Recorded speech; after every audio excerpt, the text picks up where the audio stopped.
Good evening, everyone, and thank you for watching. Saskatchewan is facing a $1.2 billion deficit, and today the government says one option to find savings is mandatory unpaid leave for provincial employees. Today, the finance minister says it's an option workers have told him is preferred to layoffs. But the idea isn't sitting well with some labor leaders. The CBC's Riley Lachuk looks into it for us.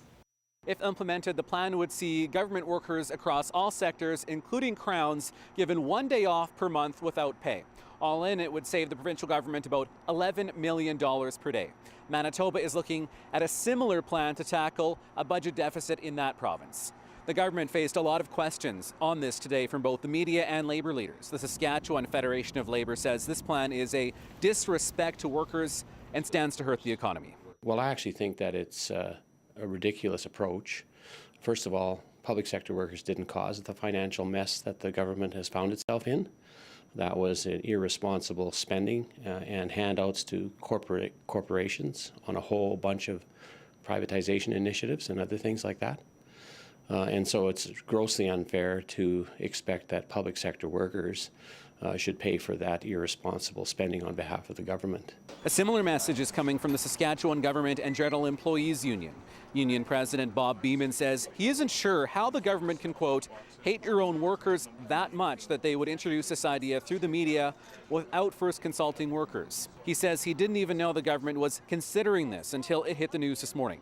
The Ministry of Finance says it did consultations and got a clear message. If we're given this list of options, here's our preference. And I've had people say to me that if it's a matter of rolling back my wage rather than losing my job, or giving us an unpaid day off, one a month, or whatever the number is you arrive at, that's a much more palatable option to me as a public servant than losing my job. So we've heard back directly from public servants. The government says nothing is set in stone on unpaid leave yet, and other options are on the table, including capping overtime or rolling back wages. The grand plan, though, is still yet to come. That comes March 22nd, when the provincial government tables its budget. Riley Lachuk, CBC News, Saskatoon. Filmin' Fridays was a term coined in Manitoba in 1993. Each year for 6 years, government employees had to take 10 days off. There were mixed reviews. The province says it saved about $20 million in the first year. It's considering doing it again because of rising costs and a big deficit.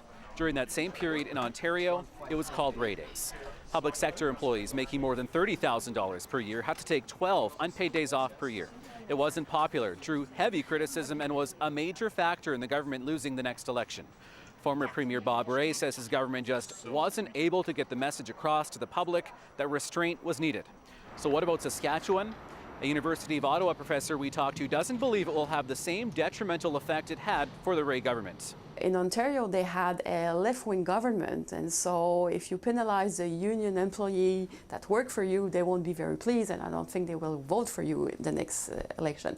This is not exactly the same situation that we have in Saskatchewan, so I don't think that Brad Wall is counting on that, on those votes for the next election. He's not leaning towards the left, we know that, and so the consequences, the political consequences for him won't be the same as they were for Bob Rae in Ontario.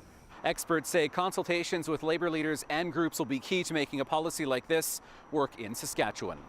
Riley Lachuk, CBC News, Saskatoon.